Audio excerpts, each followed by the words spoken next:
Assalamualaikum Bre, selamat datang kembali di Guru Gembul Channel.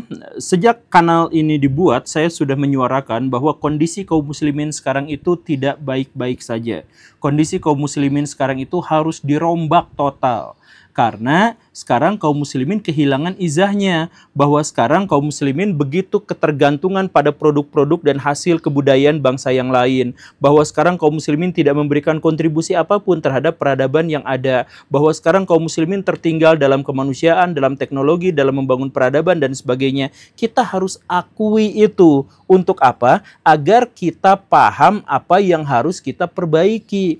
Tapi alih-alih mencoba memperbaiki diri, yang terjadi adalah apa? Ketika saya menyuarakan bahwa kaum muslimin sekarang itu sedang dalam situasi terpuruk, orang-orang Islam tidak mau terima. Perkataan-perkataan saya justru dikatakan sebagai perkataan orang yang sinis, orang yang jahat, orang yang ingin menghancurkan Islam dari dalam. Begitu ceritanya. Dan karena itulah maka kaum muslimin sekarang itu benar-benar tidak maju. Karena apa? Salah satu penyakit yang harus digarisbawahi di antara kaum muslimin itu adalah bahwa mereka selalu menolak fakta. Mereka abai terhadap realitas. Ketika saya berikan fakta-fakta yang mengerikan, yang menjadi kenyataan hari ini, mereka tutup mata dan beralih pada cerita-cerita fantasi yang menyenangkan mereka.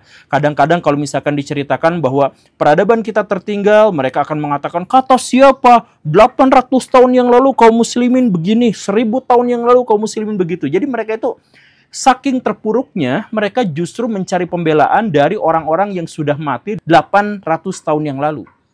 Kan begitu. Nah, inilah fenomena kaum muslimin sekarang. Dan ketika itu terus-terusan diabaikan, ketika itu terus-terusan menolak untuk diperbaiki, maka apa yang terjadi? Silahkan lihat realitasnya. Kaum muslimin sekarang tertinggal, kemudian populasi kaum muslimin terus-terusan turun dari tahun ke tahun di Indonesia secara persentase. Baraya silahkan cek datanya. Jumlah santri di Indonesia terus-terusan turun karena semakin banyak yang ilfil terhadap pesantren.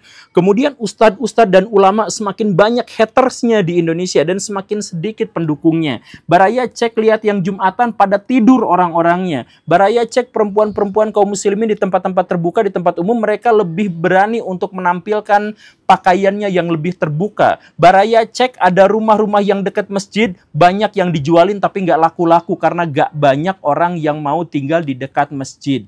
Baraya cek semuanya. Itu adalah fakta dan realitas kaum muslimin. Baraya cek itu sekarang partai-partai politik dari tahun ke tahun trennya terus-terusan turun kalau misalkan diakumulasikan. Karena semakin banyak yang tidak peduli pada syariat Islam, semakin banyak yang tidak peduli pada simbol-simbol Islam. Ini kan berbahaya, harus diperbaiki. Tapi boro-boro diperbaiki, perkataan saya terkait dengan upaya memperbaiki kaum muslimin justru dianggap sebagai penistaan dan penghinaan. Nah, tapi kalau misalkan Baraya masih mau untuk memperbaiki diri, bagaimana caranya agar kaum muslimin itu setidaknya menjadi lebih baik, menjadi lebih maju, simak videonya sampai tuntas karena kita sekarang akan membahas akar dari masalah kaum muslimin sekarang, yaitu apa? Ulama. Simak videonya sampai tuntas, yuk kita mulai.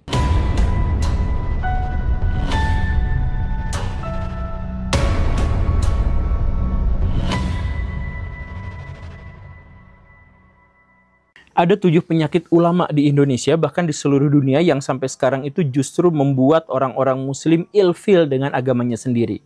Apa itu? Yang pertama, itu adalah kalangan ulama itu adalah kalangan yang paling sering dan paling mudah untuk menuding dan menghakimi orang lain. Dan penghakiman mereka itu terkait pada urusan-urusan pribadi, pada urusan-urusan privat, bukan urusan-urusan yang luas gitu. Jadi, misalkan kemarin ada kontroversi Pak Deddy Mulyadi.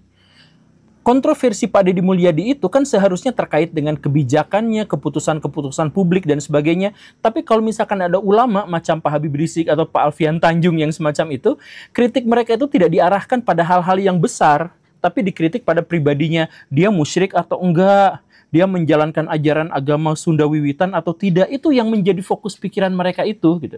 Dan ketika misalkan Baraya ketemu sama ustadz-ustadz yang semacam itu, mereka juga akan menghakimi secara pribadi pada Baraya. Kapan nikah? Kenapa tuh nggak nikah-nikah? Kamu kan umurnya udah segini, udah cukup. Hah? nggak punya persiapan, nggak punya penghasilan, udah nikah aja dulu karena dari situ nanti penghasilan ngikut gitu. Itu yang mengatakan seperti itu siapa? Ya orang-orang yang mengaku berdasarkan dalil agama.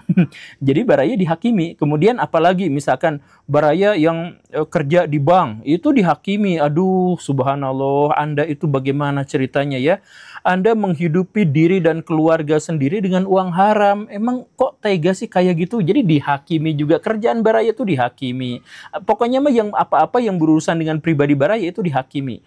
Tapi menyangkut masalah-masalah yang umum, yang besar, itu mereka itu biasanya bungkam. Ketika ada korupsi 1.000 triliun misalkan di Indonesia, apa yang pernah mereka komentari? Diam, mereka senyap. Kalau misalkan ada penyelewengan dana desa, penyelewengan dan apa, mereka bungkam, mereka diam. Ketika misalkan ada di Indonesia itu penyelundupan, sabu-sabu, narkoba dan sebagainya, mereka bungkam, mereka diam. Mereka itu balik lagi ke tema-tema yang sudah mereka ketahui dan sudah mereka sampaikan sebelum-sebelumnya dan diulang-ulang gitu. Urusannya adalah sabar, takwa. Bagaimana sabar dan takwa itu ya nggak tahu, pokoknya mah gitu aja.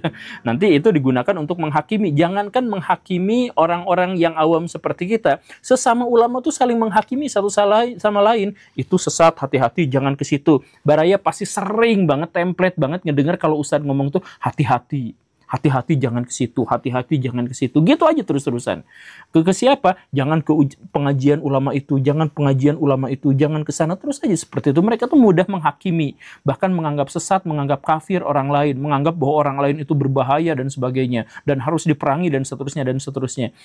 Ya nggak enak lah baraya kalau misalkan dihakimi secara sepihak oleh pihak lain yang kemudian memberikan kepada kita bahwa dia liberal, bahwa dia kafir, bahwa dia musyrik, dia ikut orientalis dan sebagainya, dihakimi sepihak, tapi hanya urusan-urusan pribadi saja. Ketika kemaksiatan yang terjadi merajalela ada di depan mata, mereka bungkam. Iya kan? Iya, ya itulah. Makanya kaum muslimin itu jadi ilfil sama ulamanya sendiri. Dan itu baru kebiasaan nomor 1. Kebiasaan nomor 2 apa? Kebiasaan nomor 2 itu ironi, yaitu apa? Mereka sering menganggap remeh dan mengomentari jelek terhadap ilmu-ilmu pengetahuan modern sambil mereka menganggap bahwa ilmunya itu adalah yang paling tinggi. Padahal sebaliknya ilmu mereka itu banyak yang gak bermanfaat, baraya. Kalau misalkan baraya mau jujur, ilmu mereka itu banyak yang gak bermanfaat. Jadi mereka ngomentari, ngapain belajar matematika, gak dibawa ke akhirat? Ngapain belajar fisika? Emang nanti sama Allah dihisab itu ilmu itu? Ya mereka tuh meremehkan sedemikian rupa terkait dengan ilmu-ilmu yang mereka sebut sebagai ilmu duniawi. Tetapi terhadap ilmu yang mereka kuasai, wah mereka itu benar-benar jumawa. Padahal ilmu mereka itu ya seputar lisan saja, ya seperti dalil Nabi itu mengatakan kaum muslim itu di akhir zaman hanya di lisan saja kalau ngomong tuh. Jadi ya ngomong ayat, dalilnya misalkan harus membantu fakir miskin. Terus gimana caranya? Kan caranya itu harus pakai ilmu ekonomi. Nah, tapi mereka abaikan ilmu ekonomi itu ilmu duniawi gitu. Bahwa misalkan kaum muslimin itu harus tidak boleh berpecah belah. Bagaimana cara tidak berpecah belah? Ya belajar ilmu sosiologi, tapi ilmu sosiologi ilmu duniawi gitu kan dan sebagainya. Nah, jadi mereka itu meremehkan ilmu-ilmu yang lain, mentertawakan ilmu-ilmu yang lain sambil mereka juga sebenarnya apa ya kontribusi mereka terhadap dunia? Apakah mereka mampu membangun sebuah peradaban yang besar? Apakah mereka misalkan bikin jembatan gratis untuk masyarakat? Apakah mereka bikin pesawat, helikopter, bikin mobil, kapal pesiar? Tidak, mereka hanya menceritakan tentang sesuatu yang gaib, kemudian mereka mengklaim bahwa itu adalah perkataan dari Tuhan gitu. Padahal interpretasi mereka sendiri, pilihan mereka sendiri gitu. Makanya kebiasaan mereka untuk mensakralkan pikiran sendiri itu membuat mereka itu berpecah belah. Kemarin misalkan ada orang-orang Wahabi mengatakan apapun yang terjadi, pemimpin itu harus dihormati, tidak boleh diikuti. Itu menurut Islam. Kata orang Muhammadiyah, ya boleh dikritik, pemimpin itu boleh dikritik, bagaimanapun ya kita harus lawan kezoliman itu. Ada yang mengatakan seperti itu. Dua-duanya itu adalah tafsiran mereka terhadap agama, tapi mereka menganggap bahwa tafsiran itu sakral, walaupun hasil olah pikir mereka sendiri gitu. Hanya gara-gara bersumber dari dalil yang kemudian mereka olah dengan pikiran mereka sendiri, mereka mengira bahwa itu adalah dalil dari Tuhan langsung gitu. Ya gitu kan, dan akhirnya mereka berantem satu sama lain gitu. Dan ya iya, manfaatnya apa? Jadi maksud saya gini nih baraya, kalau misalkan manfaat dari ulama itu katakanlah adalah memperbaiki moral dan etika dan sebagainya, wilayah-wilayah yang paling banyak ulamanya itu adalah wilayah-wilayah yang kriminalitasnya paling banyak, paling tinggi. Baraya nggak percaya, silakan cek. Kita misalkan jalan-jalan yang agak jauh ke Belanda gitu. Di Belanda itu tidak ada kriminalitas atau hampir tidak ada kriminalitas, sedemikian sehingga penjara kosong dan mereka terpaksa harus impor narapidana dari luar negeri hanya agar penjaranya ada penghuninya. Tetapi di antara sedikit kriminalitas, Baraya cek di Belanda, kriminalitas paling tinggi itu adalah di circle-nya para ulama, ulama muslim. Mau ngecek? Silahkan. Nah, begitupun di negara-negara yang lain gitu. Makanya di Eropa itu sekarang Islamofobia menjadi semakin lama semakin banyak ya. Di antaranya adalah mereka menerima, orang-orang Eropa itu menerima imigran dan imigran itu bikin masalah. Ya faktornya tentu saja bukan hanya agama gitu ya. Tapi karena latar belakang secara individu, kemudian kebudayaan dan sebagainya. Iya, tapi balik lagi, kalau memang ulama-ulama itu memang bermanfaat, berfaedah, ya seharusnya mereka itu bisa menekan angka kriminalitas. Tetapi kan kita tidak melihat data statistik itu. Justru kriminalitas menjadi sangat tinggi kalau misalkan ada di sekitar ulama itu. Nah, kalau misalkan Baraya tidak percaya dengan ini, ya silakan marah-marah, ya silakan. Tapi balik lagi, alangkah lebih baiknya kalau misalkan kita benar-benar memperbaiki diri. Karena kalau tidak, itulah yang menjadi salah satu alasan kenapa kaum muslimin dan ulama dewasa ini banyak ditinggalkan, banyak dibenci. Karena mereka itu meremehkan ilmu-ilmu yang lain, meremehkan pekerjaan yang lain, sambil kemudian mengagung-agungkan apa yang mereka ketahui dan menganggap itu adalah sesuatu yang sakral. Terus alasan ketiga yang membuat kaum muslimin itu banyak yang ilfil dan akhirnya menjauhi para ulama, diantaranya apa? Ulama-ulama itu, atau ulama dalam tanda kutip ya, setiap saya ngomong kata ulama itu pasti tanda kutip gitu ya.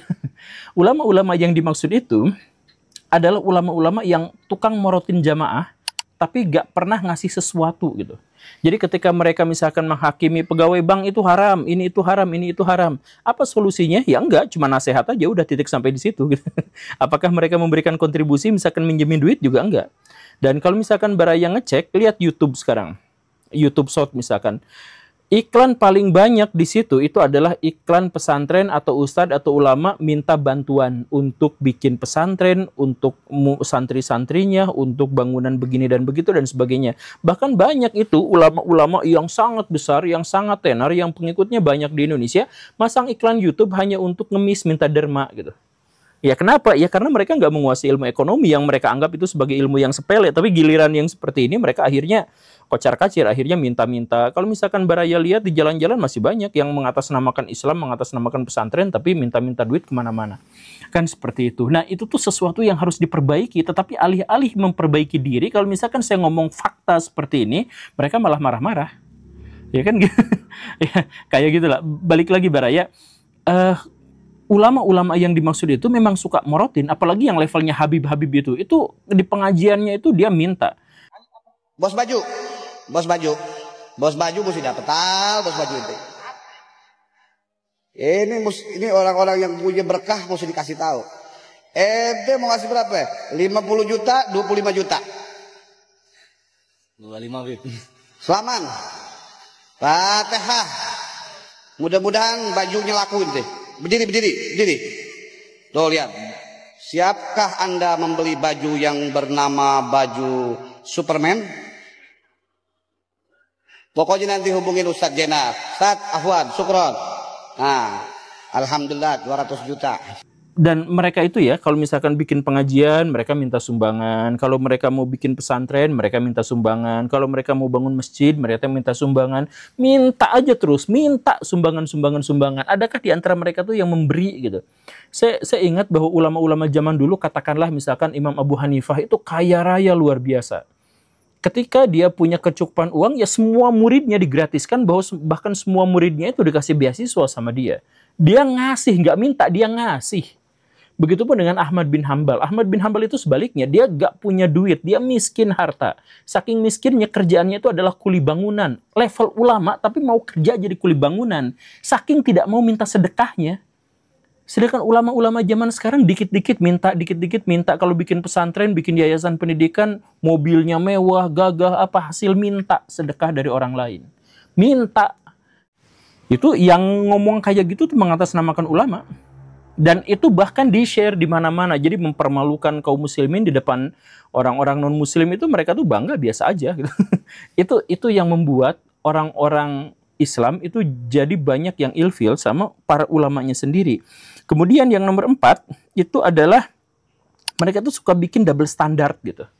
Jadi kalau misalkan orang lain maksiat, mereka tuh yang paling rajin untuk nasihatin, marah-marah, mengkritik, bahkan menghujat. Tapi giliran mereka melakukan hal yang sama, mereka justru marah-marah kalau misalkan dikritik gitu. Iya kan? Ya misalkan gini lah, kemarin-kemarin itu ada gus-gusan di Jawa Tengah itu dan Habib itu ya. Jadi kalau mereka ngadain sholawatan itu pakai lampu disco, kemudian suaranya jeduk-jeduk gitu ya, kemudian ada jogetnya segala rupa. Ya persis sama kayak dugem tapi sholawatan. Dan ketika kita kritik itu, kita yang dianggap, kamu ngajinya kurang jauh, kamu Wahabiyah, kamu nggak ngerti apa-apa soal dakwah, ya gitu.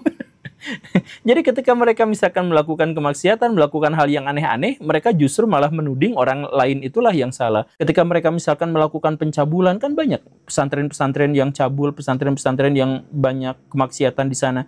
Tapi kalau misalkan kita kritik mereka, kita yang dianggapnya salah, kita yang dianggapnya ngajinya kurang jauh, kita yang dianggapnya tidak beragama dengan sangat baik. Begitu kan? Atau misalkan kasus yang kemarin, kasus orang-orang Garut. Jadi pas puasa kemarin itu ada warung nasi yang buka dan akhirnya di situ ada yang makan, digerebek juga, lalu sambil marah-marah ada yang disiram. Jadi yang makan di bulan puasa itu disiram pakai teh gitu ya, ada yang digebrak meja, digulingin mejanya dan sebagainya. Pertanyaan saya adalah kenapa mereka marah-marah terhadap orang yang batal puasa, sedangkan diri mereka sendiri pun batal puasanya. Jadi mereka mereka marah karena orang lain puasanya batal, sedangkan dirinya pun sendiri adalah batal puasanya. Kan kalau marah-marah sambil ngajak orang berantem itu kan batal puasanya. Tapi mereka lakukan itu gitu. Dan itu hal yang umum, hal yang lumrah untuk mereka lakukan gitu. Mereka tuh biasa menghakimi orang lain gitu. Dan setelah itu mereka malah playing victim. Please lah, jangan ganggu kami, jangan ganggu ibadah kami. Yeah. Ya kalau misalkan mereka tidak mau ada orang yang makan di bulan puasa, ya mereka jangan nyari-nyari. Ini mah nyari-nyari tuh ketahuan terus digerebek. Ya mereka nyari kok. Ya kalau nggak usah nyari-nyari kalau misalkan kalau mau gitu kan. Mereka ingin dihargai lah, ingin dihormati ya. Hanya orang-orang yang tidak berharga, hanya orang-orang yang tidak terhormat yang mencari penghargaan dan kehormatan dari pihak lain. Itu adalah poin keempat. Poin kelima, ini videonya bakal panjang tapi nggak apa-apa lah. Poin kelima, kenapa kaum muslimin itu ilfil banget sama ulama-ulama, itu adalah karena mereka itu sekarang tidak berdakwah. Kan salah satu kewajiban dari ulama itu adalah dakwah.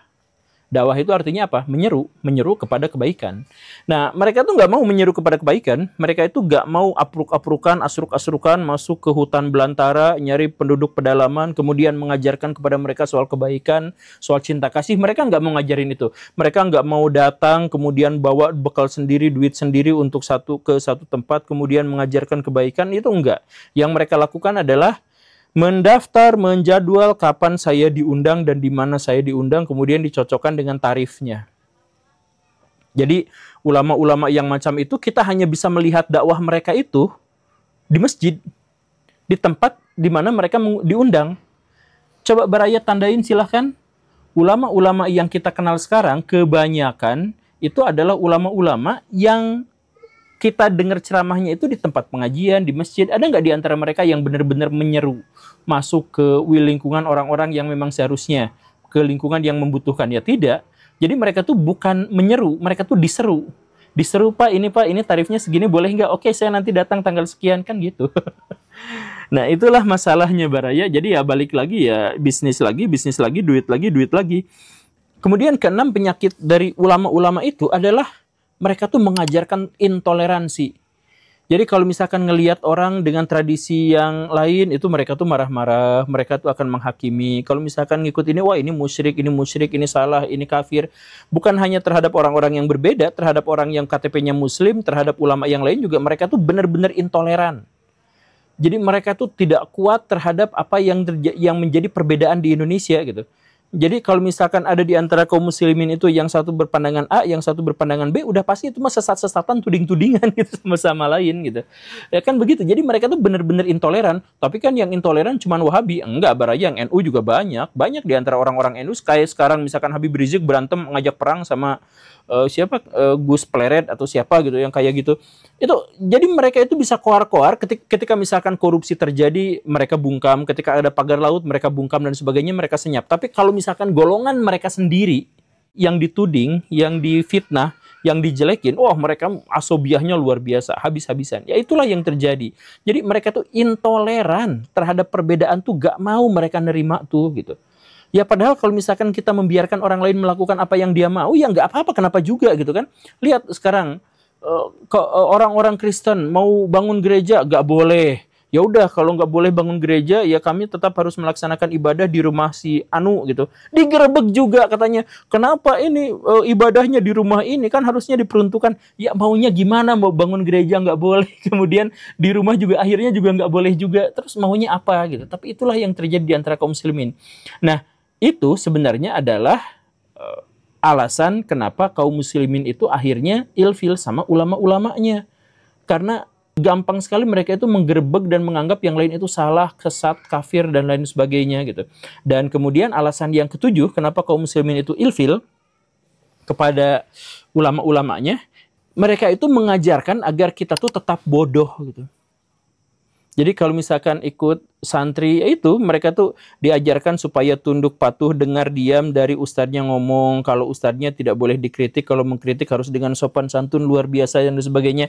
Sumber buku mereka itu dari mana? Bukan dari Quran, bukan dari Sunnah, tapi dari ulama-ulama abad pertengahan gitu. Dan mereka ngikut aja seperti itu gitu. Dan mereka anggap itu adalah sesuatu yang baik. Suntangan bolak-balik berlebihan, cium kaki berlebihan, sujud di depan gurunya, minta foto untuk dapat keberkahan dan sebagainya. Ya mereka banyak yang melakukan hal-hal yang semacam itu gitu.